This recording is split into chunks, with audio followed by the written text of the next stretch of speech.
Okay, Debs, Tam, thanks so much for joining me on the Surf Nation Football Focus discussion.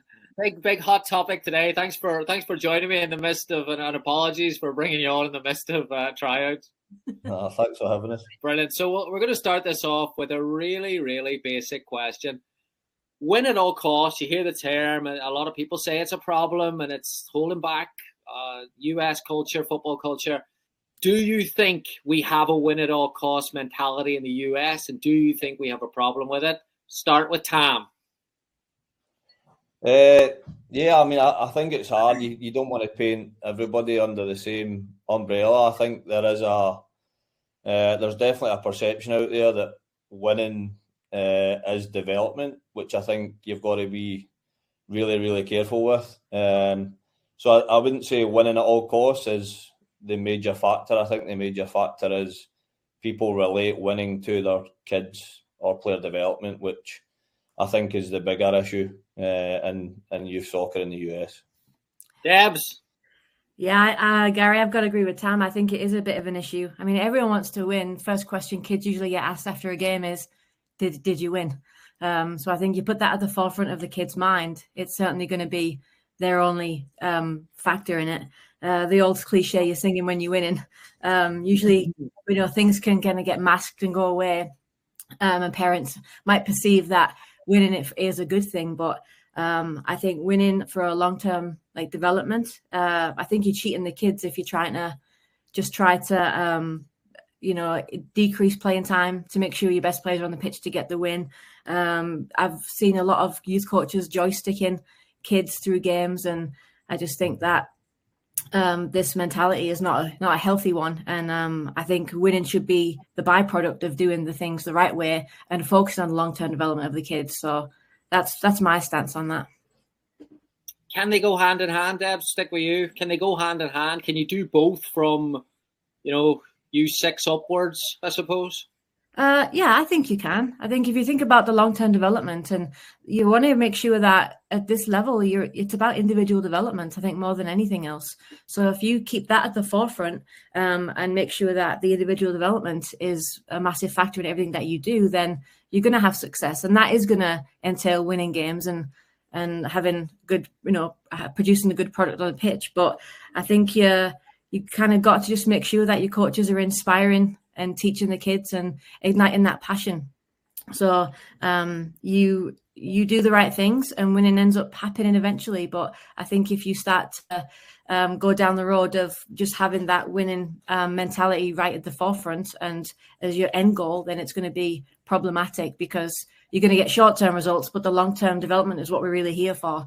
That's how you retain kids, because if they're having fun and they're making friends and they're developing, they're probably going to be enjoying it and they'll want to stay with it rather than just winning every single game. Yeah, I think I think you can do both. I think winning relates to competition, right? If you've got competition, you're adding competition into your younger kids' development plan. That is winning, right? There's going to be a winner and a loser when it comes to competition. But I think if the focus is the winning part, then and you're always talking about it, then I don't think it relates to development. I think if you're talking about the process that Deb's talked about. You're talking about how to win, managing that part of it, and the results taking care of themselves. I think if you look at the long-term development plan of a player, the end goal when they get the U18, U19, when we let them go, you've got to teach them how to win and managing that part of it. So, yeah, when you look at the long-term plan, you want that to be a factor. But I think the short-term with the younger kids, it's the processes that allow you to put that in place, that allow you to win. Because if you're doing things right, you've got a good chance of winning games. So I think that's part of it. Yeah, really interesting. Like the individual development piece and then the process, falling in love with the process of getting better should lead you to becoming more committed to the game for the right reasons. But you've both got really good experience at the college level, and you've seen that there are different variances of competitiveness. Like if you reverse engineer that there and say, all right, picture the most competitive or one of the most competitive players that you've seen at college and think, all right, well, when would you start maybe that competitive drive, when should that start becoming something that maybe is looking at a difference making or an advantage for them? For me, I try and obviously break it down more to the character piece. I think it's really important. I think in the college game, there's a lot of pressure. There's a lot of external factors that come into it that obviously lead you to the games. There's the studying part. There's the personality part. There's moving away. There's so many things that you don't really take into account when you're talking about a winning mentality and a winning result. So I think you've got to look at that character piece and see how they relate to it. Can they deal with the pressure? Can they handle the pressure? And knock it back the way.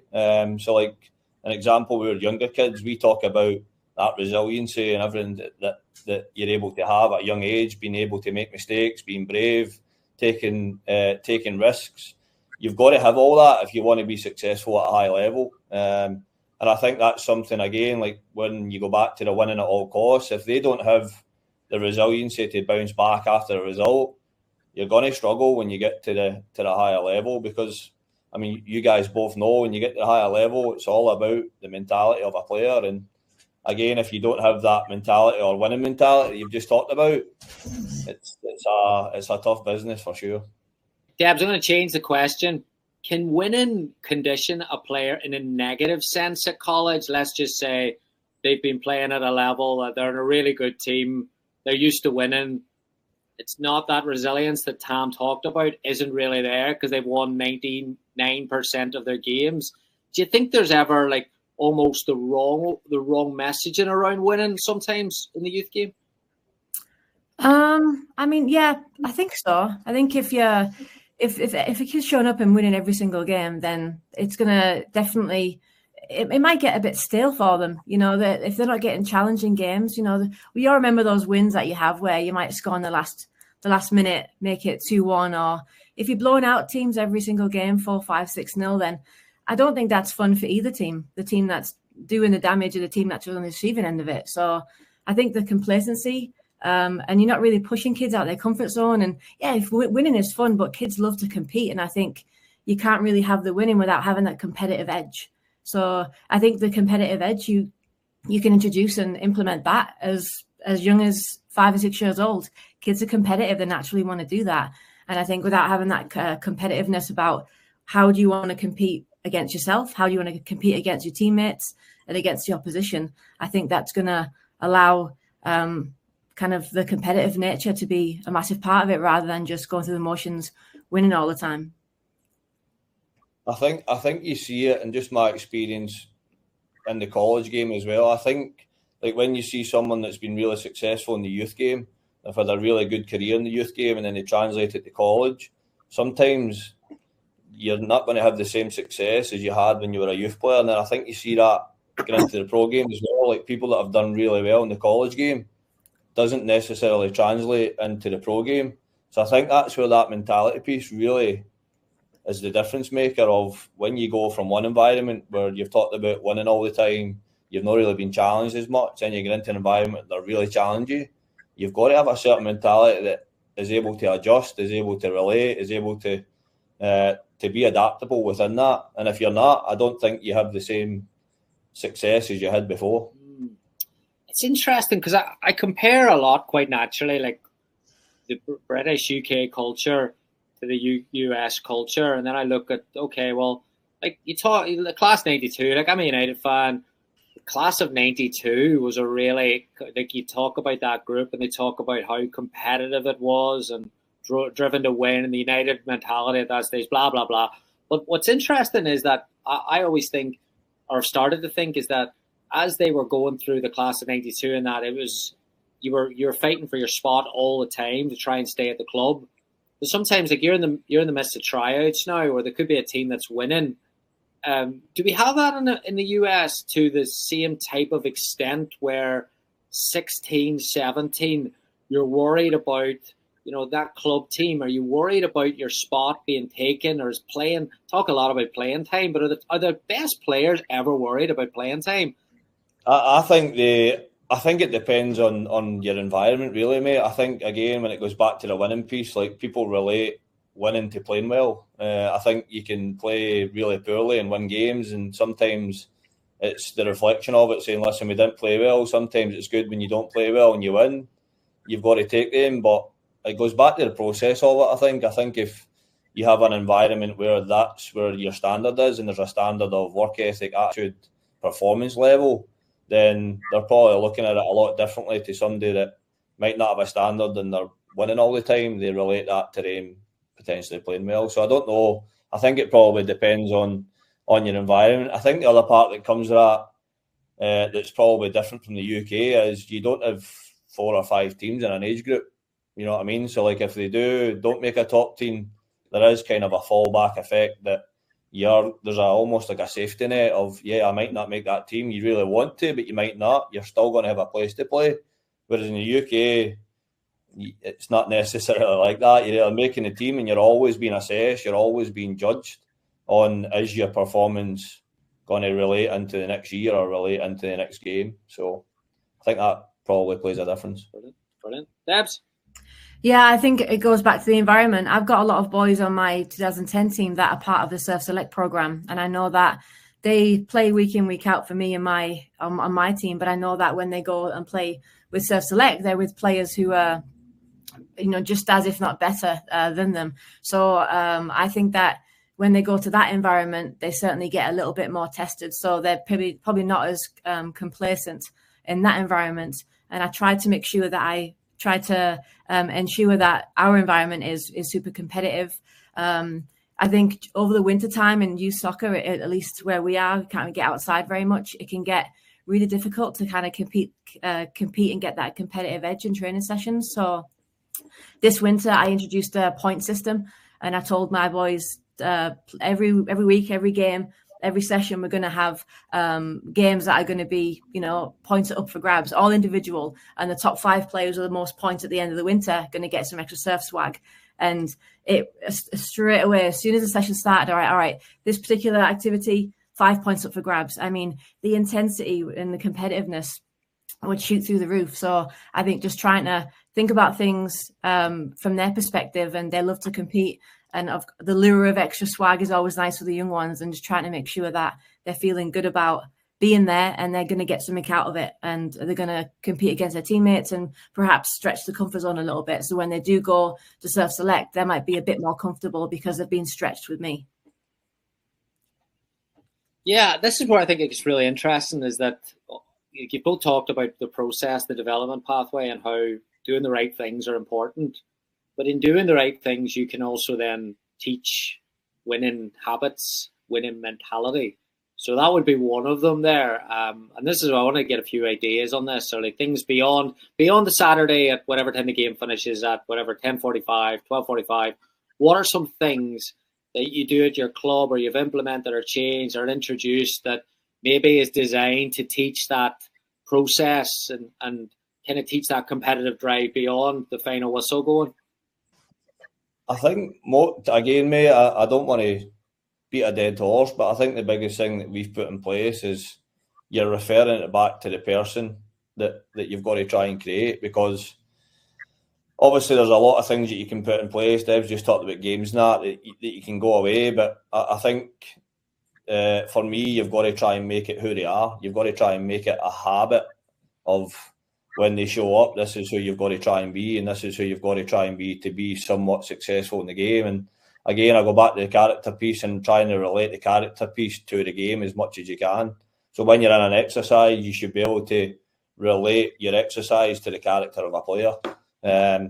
Because I think, again, if you don't make it habit, then if they're not in that game situation or they're not in that game presence, if you're not there, the one driving them, then how does it reflect? You know what I mean? And I think you've got to almost try and create a person that you want to work with within the game that can continue on through the age groups, through to where they're somewhat relating it to winning and being successful. So that's kind of where we aim for the training environment, to be that way all the time. Now, it's not that way all the time, of course. You've obviously got to add competition into it. That's always got to be part of your training environment. But again, it's trying to relate our game model to the player and the person that you try and create. So describe, this is really interesting, describe what that looks like for an example of that there, about kind of a character first approach to the environment?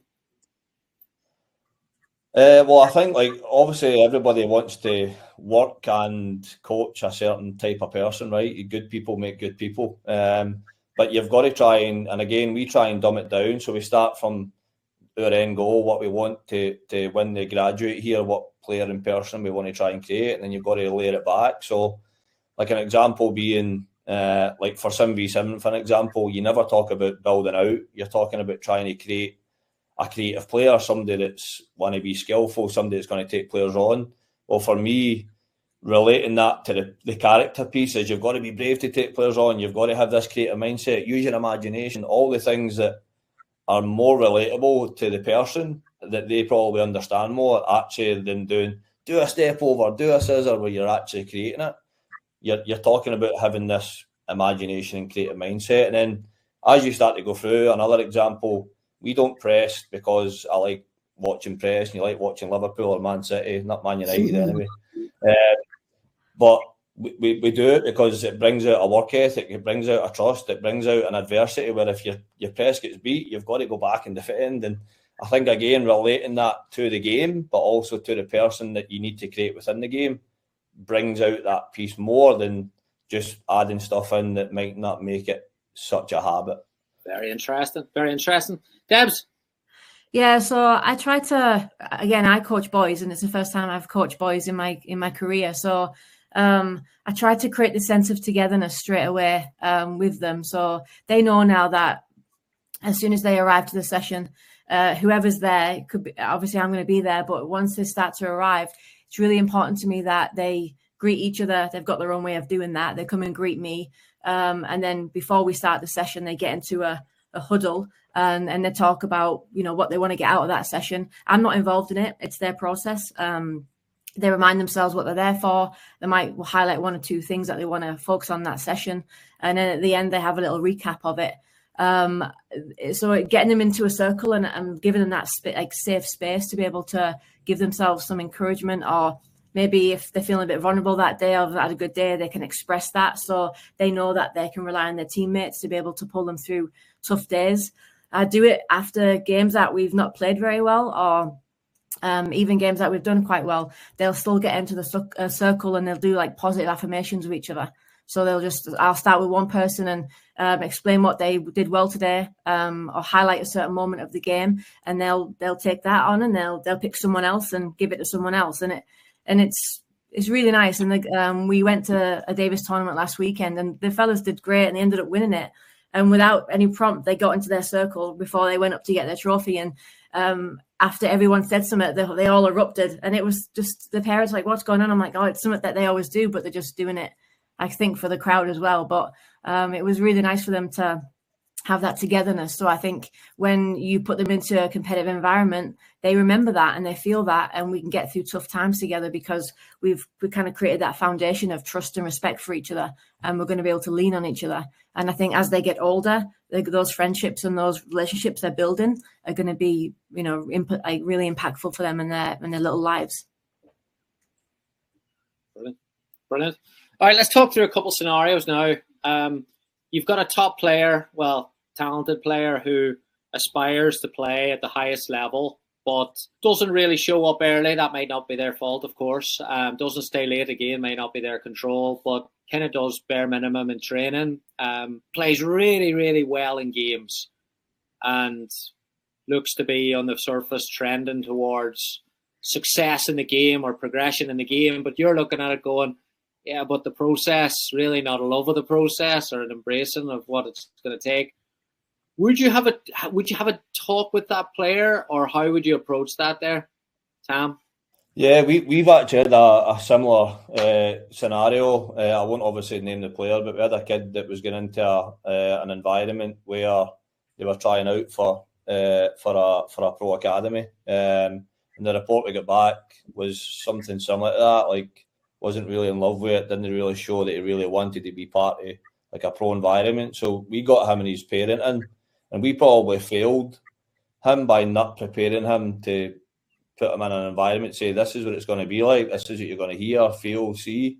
So we reflected on it and basically talked about like body language, demeanour, how all that really matters when you're going into a different environment. And I think similar case when you've got a top player, like no matter who it is or what part of the club they're in, what part of their development they're in, you've always got to try and relate it to getting the most and what you think is important in their life, because it's going to affect them not just in the soccer environment, but it's going to affect them 10 years down the line where they might not think something's important and it's going to be really important. So I think it goes back to the same thing as trying to just speak to them. And some of them, like, again, we've saw really talented kids that just don't have the drive or the passion to really go and excel. And we've seen kids that maybe not have the talent but have the drive and passion. It's that silver medalist, which I fall in love with, to be honest. That silver medalist, I probably relate that to myself a little bit. So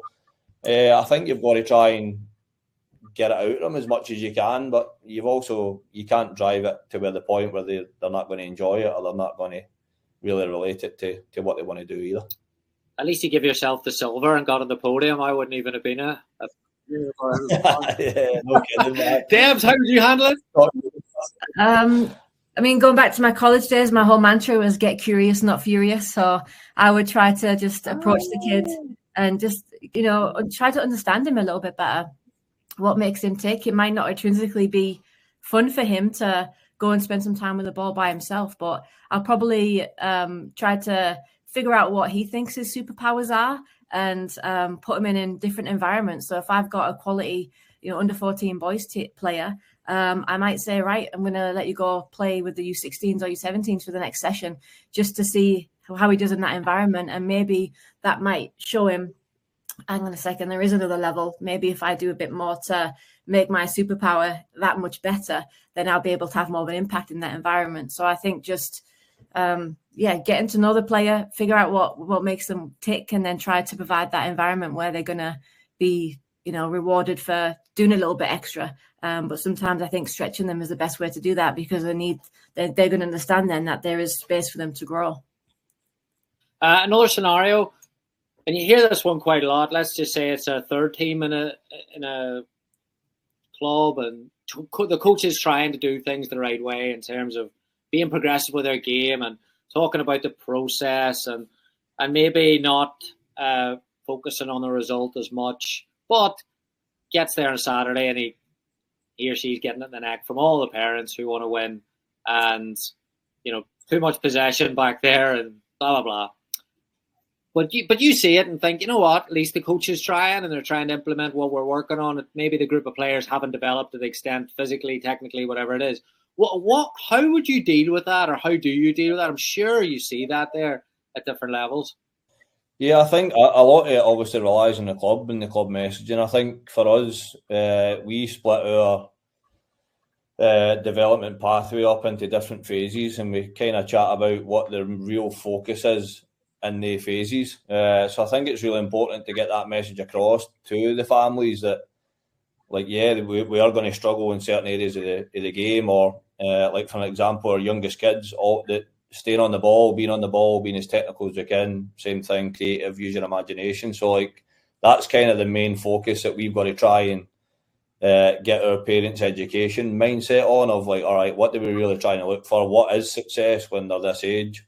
The other part is you do have to adapt it, because there is kids that where it can have a real effect on them. So you've got to try and give them success in their own pathway as well, where if you're just constantly hammering home the same message and you're not really seeing a change, you've got to almost try and adjust it in a way that you're still sticking to your main principles, but you're still being able to adapt it to show that the kids are going to have some success, whatever that may be, whether it be they dribble someone or they take someone on or they're able to combine a little bit, whatever it may be. But there is definitely scenarios. I think you see them all the time, but I think the biggest message is, what are we trying to do for your kid? What's the main pathway? What's the main factor in their development at that age? And then if you can get that right, then I think they understand it more. If you just stand back and you don't say any messaging, you know what's coming. That's for sure.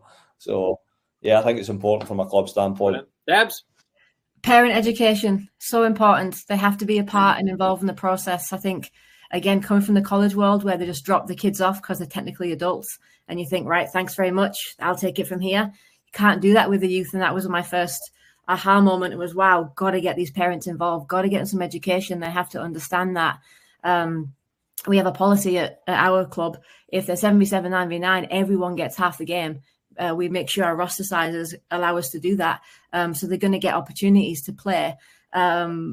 Sometimes those overzealous parents who break the game down or think they have, they know and understand the game, give them a little stat sheet that they could just use to focus on their kid. How many times did he try to take a player on? What kind of passes he tried to make? Were they connecting forward? Was he going sideways? Did he play backwards? And if they can have a decent pass completion rate, then that's success. May have lost the game 3-0, but we're building the ball in certain parts of the pitch. Your son's being courageous and brave and trying to take players on. Like, that is positive moments that we want to try to surface. So I think parent education is something that I don't think is, at least when I first arrived, the parents were on the back burner. And I think I'm trying to get them more involved. And every time I send a message to my coaching staff, it's echoed with the parents, so they know that we're all on the same page, because parents are really good at making stories and it can get out of control quite quickly. Very good. Very good. All right, last scenario now is that you've gone and watched a coach and they've won the game, but you've decided to stay around and maybe observe a bit of post-game talk and give some feedback on it. But you hear this line of, hey, we weren't great today, but good teams find a way to win, and we found a way to win. So well done. So proud of you. See you Tuesday. Well done. Oh, to give context, they were pretty poor. Everyone it was a pretty average performance. They were under the cosh from a team that they kind of dropped their guard to. How would you deal with that or approach it, Tam?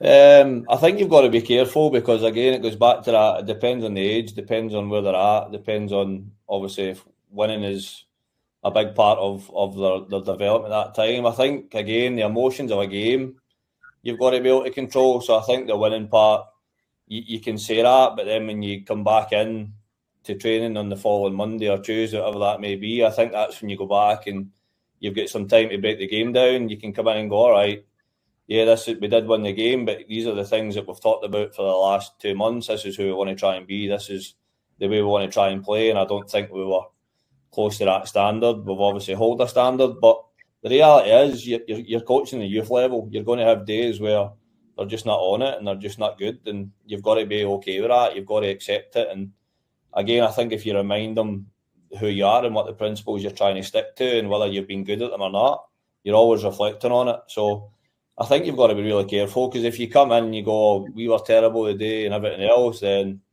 I think it's really easy to go down the wrong road. And so I think it's important to reflect, control your emotions a little bit, and then go away and have time to know why you weren't good, and then express that going into the next week. Very good. Very good. Debs? Yeah, I don't think you want to pop their bubble after a win. They're going to be feeling quite good about themselves. I think you want to let them enjoy that a little bit, especially being quite young. But yeah, I think it's always nice to be able to show them and remind them of the standards and expectations of what we want to get out of them individually and then collectively. So I think a little bit of reflection. I think it's important that players participate in that, and perhaps get them in the habit of, after training and games, just having a little individual reflection on what they thought their performance and what areas they thought they excelled at. And then you can use the game analysis to be able to show them or highlight certain parts. So I think in the moment, let them enjoy it, and then remind them, quite a few days later in sessions, and get the best out of them that way. So yeah, it's a tricky one. My teams don't win very much, so I always want them to enjoy it when they do. The reflection was a really interesting one. I'm going to pull you up some. I've got last two things are two slides that have come across in the last 24 hours that I thought I would add in. So this is along the lines of reflection, which should be popping up right now from Bournemouth. Graham Mills used to work at Bournemouth, sent me over this quite a few years ago, and a really, really great document. But didn't want to share the whole thing. So I thought, you know what, I'll just put this out. But it's a like what I won't go into it, I won't read it all out. But basically, to go to your point, Debs, about the reflective exercise, if we put like the thing that blew me away in America when I came over here was the amount of games, actually two ends of the spectrum, the too few games in college, too many games in youth soccer, where heavy game schedule, not really conducive to reflect and review. What do you think about where you mentioned one good example there, Debs, about maybe in that situation you give it? How important do you think reflect and review is for teams, individuals? How do you kind of bake it into the week, or what's your thoughts on this? Yeah, I mean, I think it's critical. I think you've got to reflect all the time. I think the other part, that's the other part of learning, is looking at the objective of what you want to try and get out of it, and then reflecting, have you been successful at it or not, and being able to know why, know the reasons, either why you haven't or you have. And then it's breaking it down and making it as simple as you can. I think going back to like the winning part, I think kids know as well, like when you're in an environment and you talk about playing well and what that means and what it looks like, and I think players know, and I think they can be at the end of a game, they might go, yeah, we weren't great today, but we won. But they also know because they're reflecting. So I think if you don't use the reflection part, I don't know how much they're really taking away from your session or a game. And I think there's, again, in the youth development, you've always got to try and keep them in that mentality of learning. So I think you've always got to bring the reflection up, and then it also allows you to let them know if you've been successful at something and what success is in their development. So whether that's winning a game, whether it's managing a game at an older age, maybe it's you've been up, you've came from behind, what does that mean? You're always reflecting, and same with coaches. Like, I think as a coach, you should always be reflecting on, did I get the most out of the players? Did I get what I wanted from the session? Did I get what I wanted from the player? So I think it's critical. I think you've got to do it. As you talked a little bit about it there, reflection, how much, and you've also talked about education on the coaches side, how much education is there around, oh God, this sounds so bad, like teaching people to reflect? Do we need to do that? Yeah, I think it's how you develop and progress. I think if you're not having some reflection, you don't really know where you are, and you don't really know how far you've come and where you've got to go. I do reflection during sessions. If I've got two groups going against each other in a certain game environment, and it's going well for one team, not the other, we'll stop it, bring it in, and just say, right, this team over here, go do your start, stop, stay. They know that they've got to get in their group. They've got to figure out what can they start to do in their team that's going to help them get more success. What can they stop doing that is hurting them? And what can they continue to do that they're obviously having some success with? So it's not so much about waiting until after the game or after the session.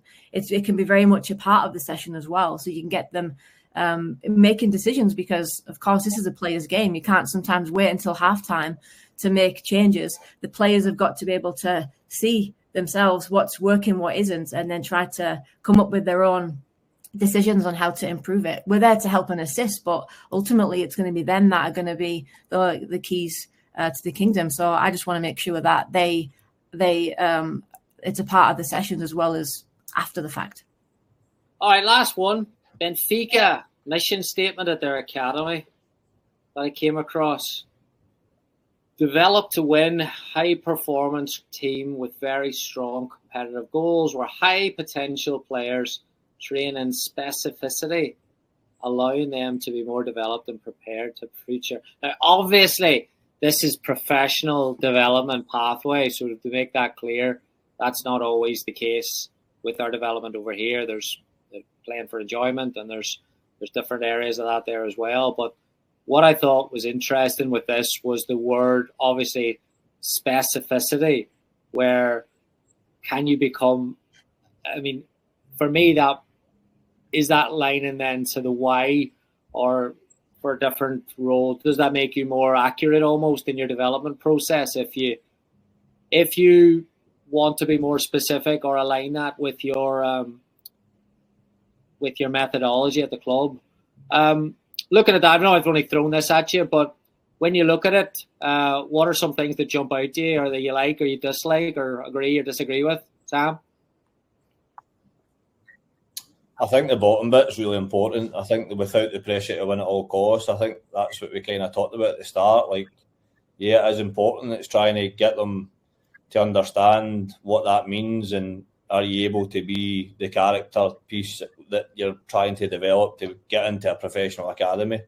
The other part that I think is hard, that is probably hard to relate to this, like they're talking about high performance teams and having competitive goals. I think seeing kids 3 times a week is really hard to be able to relate to something like this. You know what I mean? So you've got to try and take away things from this that relate to what you're trying to do every day. But going back to the competition piece, like I think the character of a player, them knowing what competition is and knowing that there's going to be a winner and a loser, but being able to deal with both and handle both and know what both mean, I think is very, very important. Because at the end of the day, like I said at the start, you've got to look at what your end goal is. What do we want to try and create at the end? And you want to create people that win and they have a mentality to win and they know what winning means, but you've also got to relate everything else to that. So I think it's a gradual stage of when you start talking about it, but I think you're always developing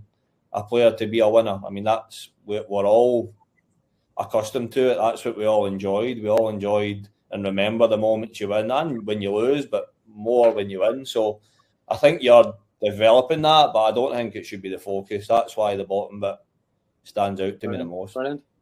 Debs, thoughts? Yeah, obviously this is for pretty high caliber youth players. I think it's certainly planting a really important seed for them to be able to understand what might be coming down the pipe for them and providing them opportunities to get that resilience, to be able to develop and play at a top level. So I think that, yeah, this is certainly a little bit different to the kind of caliber player we have here, but it's all the same thing. You're still developing young people to be able to be challenged and to know that that's okay. And it's, a part of that is failing too and learning how to come back from those failures. So I think this is really interesting, actually. I've never said, the reason why it stood out to me was I've never seen a kind of wordy definition of what they're trying to do. Usually at clubs it's one line or sometimes not even that in the professional game in Europe. They're just assumed to build footballers. But this one seems pretty pretty deliberate in the language, and I thought, oh yeah, that's interesting actually. That's Gary, the specificity piece, I guess, is that relating it to like position? Is it relating it to the profile that they want? Is it relating? I don't know, Tam. I think it's in everything you do, like to whether that's lost in a little bit of translation, but to be as accurate as possible in profiling, your training, your day to day, be as deliberate as you can. I might be wrong because I lifted this. I think I lifted this from someone on LinkedIn. Just posted. I just took a screenshot of it, so I've never seen the full document. But that's what I take. But it could be a little bit more of, it could be more just specific groups. I don't know. Right. I think it probably means trying to be specific to get as close to what they think the end goal is, probably. Which again, I think at the end bit where it says be prepared to for future professional football, I think that's everything, right? I mean, that's mentality. It's how you handle yourself, how do you handle the pressure, how you handle big games. Can you win? Are you a winner? I mean, I think there's so much that goes into that state. That was brilliant. Thank you so much. I learned a lot. Yeah, thanks for having us, mate. I appreciate it. No problem. That was enjoyable.